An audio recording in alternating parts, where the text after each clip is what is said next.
Hi all, welcome back to a new session of the weekly current affairs, and today let's look at polity and governance from March 12th to March 18th. So let's have a quick review of whatever happened with regard to polity and governance, with regard to programs, important decisions, some important pronouncements by the Supreme Court, etc. So let's get into the first issue, and that is about the privilege motion against Prime Minister Narendra Modi. So Congress leader K.C. Venugopal had moved a privilege motion against Prime Minister Narendra Modi regarding a speech that he said something regarding the opposition party. And we all know that the members of the parliament, MLAs, and also the committee members of the parliament enjoy certain privileges so that they can function independently and also without fear. So all the members of the parliament enjoy rights and immunities individually as well as collectively as well, and all these rights and immunities are protected under the rules of procedure of the Lok Sabha and the Rajya Sabha also. And whenever they disregard or violate any of these rights and immunities as well, it is called as breach of privilege, under which they can be punished or a step can be taken by the speaker or the chairman. There is also a privilege committee in the Lok Sabha as well to take action on this. So there are rules regarding the privilege motion in the Lok Sabha and the Rajya Sabha, and it is governed by Rule 222 under the Rule Book of the Lok Sabha and Rule 187 in the Rule Book of the Rajya Sabha. The rule explains that any member of the House may, with the consent of the Speaker and the Chairperson, raise a question regarding an incident which he thinks is a breach of privilege of a member of a House or a committee. And this should be of a recent incident, and it also needs the intervention of the House. These notices of breach of privilege have to be submitted before 10 a.m. to the Speaker or the Chairman of the House. The Speaker of the Lok Sabha, the Rajya Sabha, are the first level of scrutiny with regard to a privilege breach in both houses of the Parliament. They can either take a decision on the motion, or they can also forward it to the privilege committee of the Parliament. Now, once the Speaker or the Chairperson gives the consent under Rule 222, the member is allowed to explain himself or herself. So the Speaker of the Lok Sabha nominates a committee of privileges which consists of 15 members of the Parliament from each party, and the report prepared by the committee is submitted to the House for consideration as well. So let me tell you that the rights and immunities that are enjoyed by the members of the Parliament, etc., are not defined in the Constitution. There is no law. We just follow the British conventions in this regard. So for breach of privilege, they can be punished, or they can be also given a fine, and that is decided by the committee of the privileges after the findings, or even of the Speaker with this regard. The next important issue is about the Law Commission term being extended. So the 22nd Law Commission, which is headed by the Karnataka Chief Justice, that is Rituraj Avasthi, has now been extended up to 2024, and they are going to look into the issue of Uniform Civil Code as well as looking into simultaneous elections.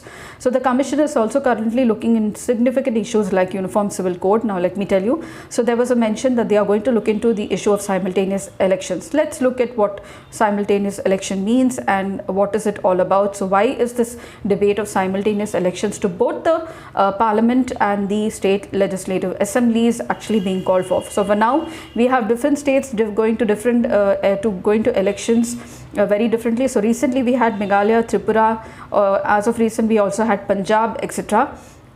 So we have our Lok Sabha elections coming up in 2000, and that is next year. So this idea was brought in by Prime Minister Narendra Modi very recently, just before the COVID, that there should be one nation, one election. So in 1 year there should be the election for all the state legislative assemblies as well as for the Lok Sabha, because recurrent elections not only takes a toll on the expenditure, but there is also loss of man hours with regard to politicians' time, because they are ministers and they man various ministries and departments, and also a huge machinery of the government service is put into this, and lots of time goes on in electioneering. There is a model code of conduct which comes up to. Let's look at all of this. So how did this originate? Now the Election Commission came up with this idea. It mooted in 1983, and we had simultaneous elections to the Lok Sabha and the state legislative assemblies until 1967, from 1952 to 1967. But after that, when the Congress started to lose its majority and various regional parties come up in being, there was no confidence motions. There was immature dissolution of various governments in the states and all that, and so the simultaneous elections to the state and the Lok Sabha stopped, and somehow it discontinued. So the concept regarding the simultaneous elections, the reason why they are saying that there is a need for simultaneous elections both to the Lok Sabha and the state legislative assemblies all at once is because of the financial cost of conducting the elections, because a lot of money goes into conducting the elections. A lot of manpower like teachers, your security personnel is needed to take care of the election work. The manpower is requisitioned by the Election Commission of India. There is cost with regard to administrative freezes. So once the model code of conduct comes into being, you cannot announce new programs, you cannot execute new programs, you cannot offer the tenders for the new programs, you cannot even bring out new policies, etc.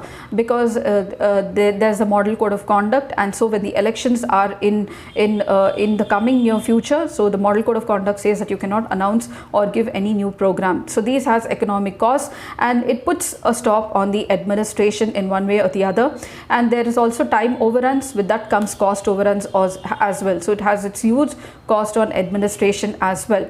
Then there's visible and invisible costs regarding the deployment of security personnel. So security forces are taken from other critical areas. They have to put into regions where there is elections in sensitive areas because of money laundering, because of liquor, because of illegal paid advertisements, etc. So many things. So these are from the sensitive areas, they're taken out and put into the electioneering areas. It is the deploying of security personnel, so there is loss of man hours in these important areas as well. Campaigning and financial costs of the political parties. So once your campaigning starts off, your ministers who belong to the various political parties, they have to go and campaign for the candidate. They have to spend their time regarding meetings, etc. So a lot of time goes into from the governance. They have to divert their mind to the election because it is their party that has to come to power. So there is a lot of campaigning and finance costs for the political party as well. So this is the reason why to focus on administration in the 4 years, and just to put only few months into elections to ensure that both the legislative assemblies and the Lok Sabha go to elections simultaneously to reduce the cost of all these. The idea was mooted, but then there is a big question: what if any state legislative assembly dissolves priorly? There are no confidence motions, so all of these can happen. So there is a lot of debate, discussion, and there has to be deliberation on this before this decision is taken. It's not very easy. They are accusations that the party in power, if they are simultaneous elections, they will get more weightage and the other regional parties will be swept out. So there is one dimension of this. So all of this has to be done, and the idea is still pending. So the Law Commission is going to look into this as well. Now, the third most important issue is that Supreme Court recently warned the governors that they cannot trigger a fall of the government. And this was said with regard to the Maharashtra issue regarding the split in the Shiv Sena with the Uddhav Thackeray camp and the Eknath Shinde camp. Now, the Chief Justice of India said that it's very, very serious for our democracy if the governor uses his powers to precipitate the fall of an elected government. And this it said with regard to a trust motion that the then Governor Bhagat Singh Koshyari called for with regard to Uddhav Thackeray after the Eknath Shinde split and took the MLAs and went away to Guwahati. So the governor knew that there was no strength at that time, and it called Uddhav Thackeray to have a floor test, and it led to the fall of the government. So thus, with regard to the functions of the powers and the decisions that the governor takes in office, so the Supreme Court said that he cannot use his office just because he has the power to call for a floor test while knowing the conditions. You cannot call for a floor test and precipitate the fall of a government. So the Supreme Court said that when the Solicitor General said that there were differences between the Eknath Shinde and the Uddhav Thackeray camp, the Supreme Court said that there could be a leadership change if there was so much of differences with regard, but not a party altogether. So floor test means testing the strength of the elected government, and Uddhav Thackeray came with a majority, though they had joined hands with the Congress, but they came with a majority and they formed the government. And then after that, because of certain things, Eknath Shinde took away some of the MLAs and split from that, and then they finally went on to form the government. So the Supreme Court said that the governor should not use his office knowing the conditions at that time to precipitate the fall of the government, because this is going to be very, very dangerous for the democracy. And in line of this also, then the discussion about having a governor in the office after consulting the chief minister also came up. So this Sarkaria Commission with regard to center-state relations has said that the governor should always be selected after consulting the chief minister, so that there is very cordial functioning of the executive there, that is both the governor and the elected government as well. To this, the government said that it is happening conventionally, but it does not have an idea to amend the constitution with this regard. There is no provision with regard to consulting the chief minister while appointing the governor. The governor is appointed by the President of India. The next most important issue is with regard to Supreme Court has now agreed to hear a plea by the Telangana government once again regarding against the governor. So the Telangana government headed by the BRS KCR went to the Supreme Court saying that he wanted the Supreme Court to issue a writ to the governor with regard to pending bills. So this is causing a problem, and the Supreme Court agreed to hear the state's plea with regard to the delay in the governor giving assent to the bill. So we know that under Article 200, the governor has the power to either to give assent, to withhold to assent, or to reserve the bills for the consideration of the president. And the Telangana government said that it went to the Supreme Court under its extraordinary jurisdiction of Article 32 in view of the very constitutional impasse that has happened, because the governor is denied to act on several bills that are pending after being passed by the state legislature. Several key bills include Common Recruitment Board bill passed by the Assembly just recently in September 2022, which is pending before the governor. Article 200, I told you, empowers the governor to either give assent to the bill, withhold assent, or also to reserve the bill for consideration of the president. And these powers are the pejorative of the governor, and they should be used very, very carefully.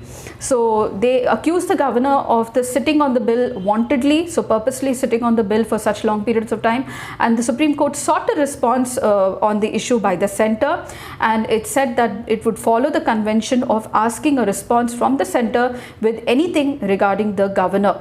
So this is about the governor. So there is a problem with regard to governor sitting on the bill for a very, very long time. So let me tell you, the constitution does not give any time limit in which the governor can actually return the bill. So there is no time limit within which, except for the money bills, apart from that, there is no time limit within which the governor should send back the bill or give assent to the bill. This is another problem, and this is one of the issues of conflicts between the elected executive and the governors in many, many states as well. So recently even with Tamil Nadu as well. So the centre hasn't given any responses yet. We have to see, and I think that I'll be discussing in your coming week of current affairs. The next most important policy decision is with regard to defense. Now, the local acquisition with regard to defense equipment has seen a big boon. And so this is a big boost to indigenous development of defense and local acquisition of defense know-how. The Defense Acquisition Council, headed by Rajnath Singh, has cleared the decks for buying indigenous, that is locally made military hardware up to 70,500 crore, including your supersonic missiles, artillery guns, maritime helicopters, long-range standoff weapons, etc. So apart from creating a separate budget for locally made military hardware, the government has also taken a series of steps to increase self-reliance, promote local manufacturing of these defense equipment, and helping to boost the exports from India of defense. They have increased the foreign direct investment, that is FDI, from 49% to 74%, and has notified 100 of weapons and systems that cannot be imported. So in the Aero India 2023, also the Defence Minister announced that this year the government earmarked 75% of defence budget of capital procurement to the local manufacturers, giving a boost to local industrial development with regard to defence equipment. And with this move, it is going to unlock the opportunities for self-reliance targets and ramp up the defence exports. Let me tell you that we are already going to sell the BrahMos supersonic missiles to Philippines. The share of the domestic sector in the defense budget was never high, but it has been increasing constantly. This year, it's 68% of capital acquisition from indigenous purchases. Last year, it was 64%, and before that, it was 58%. This year, 1 lakh crore rupees has been set aside for domestic procurement of defense equipment locally, and compared to just 84,000 last year, 70,000 crore before that year, and 51,000 crore before the previous year. So this is all about more indigenous development, less importing and more of exports and more of self-reliance. So Atmanirbharta in your defense sector. 4 positive indigenous lists have been brought about, which bar the import of 411 weapons and systems. All this means all these are going to be manufactured in India, very much in our country. The next most important news is that the states now have been given 3 weeks to reply on the plea against the anti-conversion law. So many states have been bringing up this anti-conversion law to stop conversions mainly by force through marriage. So the 9 states have got many laws with regard to with stopping of interfaith marriages especially. So these are called as the anti-conversion laws. They have been enacted by Uttar Pradesh, Madhya Pradesh, Gujarat, Uttarakhand, Chhattisgarh, Haryana, Jharkhand, Karnataka and Himachal Pradesh. So the laws require the prior permission obtained for religious conversions if there is a marriage.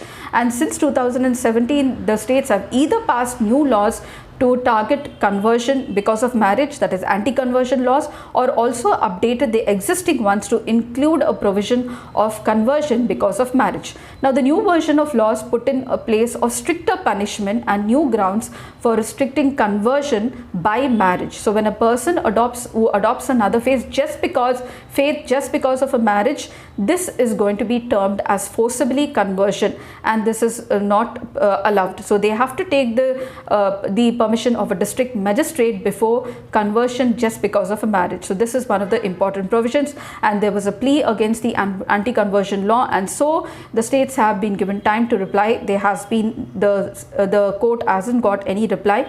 This has to be further completed now. The next most important policy decision is with regard to deep ocean mission of India. So a big boost to deep ocean mission through the Matsya 6000. I've just told you about this in my previous video. So it's a submersible vehicle that is developed by the National Institute of Ocean Technology, an autonomous organization under the Ministry of Earth Sciences, to achieve the objectives of the deep ocean mission. It's a 5-year mission for deep ocean exploration and also developing technologies with regard to deep ocean mission as well. So this Matsya 6000 is a vehicle that is going to carry 3 people to the bottom of 6,000 feet into the Indian Ocean, and when successful, when it is going to be launched in 2024, India will be one of the 6 countries who have this know-how and power to go beyond 5,000 meters deep into the ocean. Now this is for exploring the minerals, to explore the biodiversity, and also to explore the ocean bottom. So this is the ocean bottom studies are very important, not only from ecology, biodiversity, but also from bathymetry and other important purposes as well. So India will join a country fleet of China, France, Germany, Japan, South Korea and Russia after it gets successful. The project is having a 5-year mission, and it's going to be a boost for blue economy, which is one of the 10 crore growth areas under the New India mission of India. So the underwater vehicles are very essential for carrying on high resolution bathymetry, biodiversity assessment, geoscientific observation, search activities, salvage operation and engineering support, let me tell you. And the next most important issue is about millets. So Sri Anna, the Global Millet Conference, was held in Pusa, that is Indian Agriculture Research Institute, recently, and Prime Minister Narendra Modi unveiled a commemorative stamp and also a commemorative coin.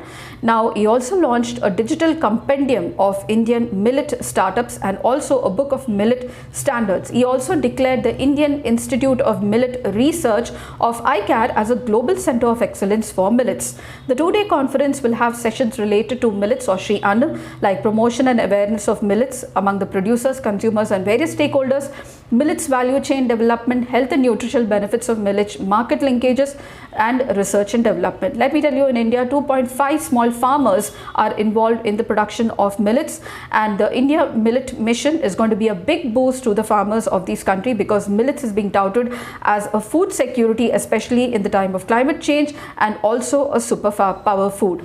So some examples of Sri Anna are like jowar, bajra, ragi, sama, kagni, China, Kodon, Kutni, Kuttu, etc., which are grown in different areas of India in the arid and the semi-arid areas. So it was because of India's proposal that 2023 was declared as the International Year of Millets to boost the consumption of millets, which would help a lot of these farmers in the semi-arid and the arid areas and also increase the global supply chain. So millet has many advantages. It is a climate resilience crop, and they can be grown very easily in adverse climatic conditions. Number 2, they can be grown in water stressed areas and with very less effort. Number 3, they can be grown without any chemicals and fertilizers, and they are both a safeguard to human health and also the soil.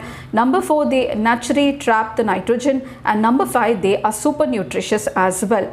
So along with let me tell you, countries like Ethiopia, many other countries in the arid and the semi-arid worlds are now collaborating with India to improve and boost the supply of millets with regard to the global supply chain. One country is Ethiopia. So Ethiopia is now an important millet producing country in the sub-Saharan Africa, and they are coordinating with India to increase the supply of millets in the global supply chain. Along with that, Guyana is now embarking on collaboration with India to improve the millet production by catering 200 acres of land to produce millet, where India will help the country with technical guidance and support and know-how through the international international institute, the Indian Institute of Millet Research. So this is being done by the Indian Institute of Millet. So India is really making its mark with regard to International Year of Millets, helping the farmers in the semi-arid and the arid regions, International Yoga, prevention form of health, and also International Solar Alliance through clean energy as well.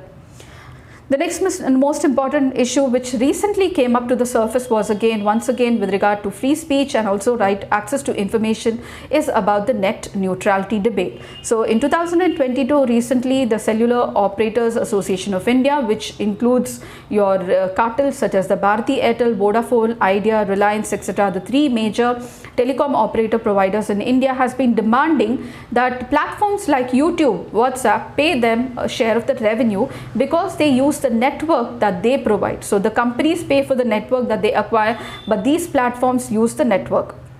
And this has fireballed into a net neutrality debate. Immediately, the Broadband Forum of India, who represents the internet firms like Meta, Google, YouTube, etc., wrote to the Department of Telecommunications saying that this is a very good concept of paying for the infrastructure use, but then also the revenue that the telecom giants or the operators earn, they should be shared with YouTube, WhatsApp, etc., if they pay them for the internet or the infrastructure usage as well. Let me tell you, this is fireballed into a net neutrality debate once again. So what is the net neutrality? Is nothing but the concept of paying for it is nothing but all data on the internet is treated as equal. So this the telecom in 2016, the internet activists celebrated the TRAI, or the Telecom Regulatory Authority of India, ruled in favor of net neutrality, and it's according to its concept, all the traffic on the internet is to be treated equally. In 2018, it embedded the concept of net neutrality into the unified license, and whose conditions all the telecom operators and the internet operators have to follow. So the last 4th issue for this post is that the current procedure with regard to the inclusion of ST, that is the scheduled tribe list, has been in debate. So recently a government task force has slammed the procedure and the criteria for including certain communities in the scheduled tribes as defeating the constitutional agenda of affirmative action. In reply to this, the Ministry of Tribal Affairs has said that the criteria and the procedure for inclusion of communities into the scheduled tribe list is adequate. So this list, so how are the communities placed into the scheduled tribe list? So Article 341 and 342 deal with scheduled caste and scheduled tribe. They say that those communities which are mentioned in a list that is brought out by the President, which is called as the Constitutional Scheduled Tribes Order, and the Constitutional Scheduled Caste Order, are called as scheduled tribes and scheduled castes. So for including a community into a scheduled tribe list or a scheduled caste list, the organizations such as your Ministry of Tribal Affairs, Office of Registrar General of India, the state government, and lastly the cabinet are involved. So the proposal originates from the state government or the union territory, and this proposal is then sent to the Union Tribal Affairs Ministry, who then sends it to the Office of the Registrar General of India. If the Office of Registrar General of India approves the inclusion, the proposal is forwarded to the National Commission for Scheduled Tribes. Only after the concurrence of the National Commission of Scheduled Tribe, it goes to the cabinet. The cabinet then brings an amendment to the Constitution Scheduled Tribes order, and it is sent to the president. Once the president gives an assent to the bill, the community is added into the ST list and it is given to the Gazette notification. So the criteria for including a community in scheduled tribes was given by the local committee in 1965, and it says that the criteria or the features that they have to be fulfilled is primitive traits, number 1, number 2, distinctive culture, number 3, geographical isolation, number 4, shyness of contact, number 5, backwardness. So all these criteria are still being followed, and the Ministry of Tribal Affairs has answered that this criteria is sufficient and they do not have any thought of changing the criteria or even changing the procedure for inclusion into the scheduled tribe list. Recently, a few tribes from Himachal Pradesh, Tamil Nadu, Chhattisgarh have been added to the scheduled tribe list. They are the Hatti tribe in the Transgiri area of Himachal Pradesh, the Narikovaran tribe and the Kurivikaran tribe of Tamil Nadu, the Binjia tribe of Chhattisgarh. They were added in the scheduled tribe list of Jharkhand.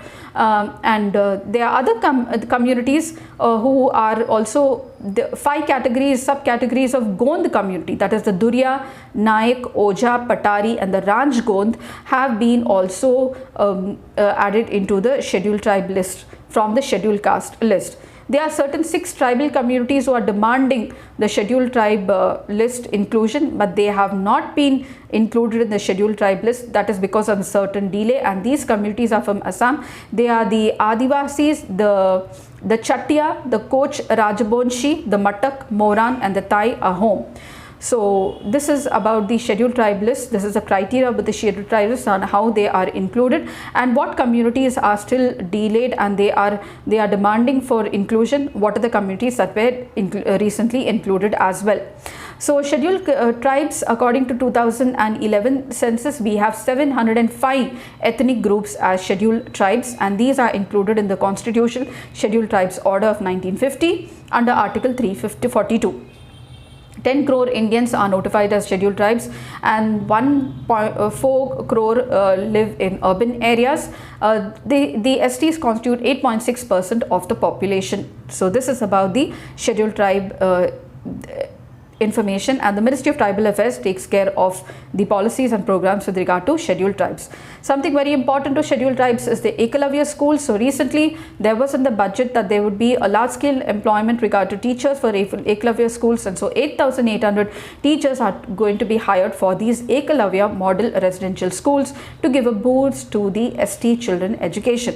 So the Ekalavya model residential schools were started in 1997, let me tell you, to impart quality education to the ST children staying in the remote areas in order to help them avail opportunities of higher and professional education courses and also help them to get employment in various sectors. The school focuses not only on academic education but also all-round development of the student. So each school has a capacity of 480 students, catering to the students from class 6 to class 12. So in order to give a further impetus to the Ekalavya model residential school, it was decided in 2020 that every block with 50% of scheduled tribe population and at least 20,000 tribal people will have an Ekalavya model residential school. Ekalavya schools will be on par with Navodaya Vidyalayas and will have special facilities for preserving the local art and culture and also provide them training in sports and skill development. And the last second scheme is PM Mitra. So 7 integrated mega textile, regional and apparel parks coming up in 7 states with a total outlay of 4,445, a very big boost to the textile sector. And this program aims to achieve the UN Sustainable Development Goal of building resilient infrastructure, promoting sustainable industrialization and fostering innovation.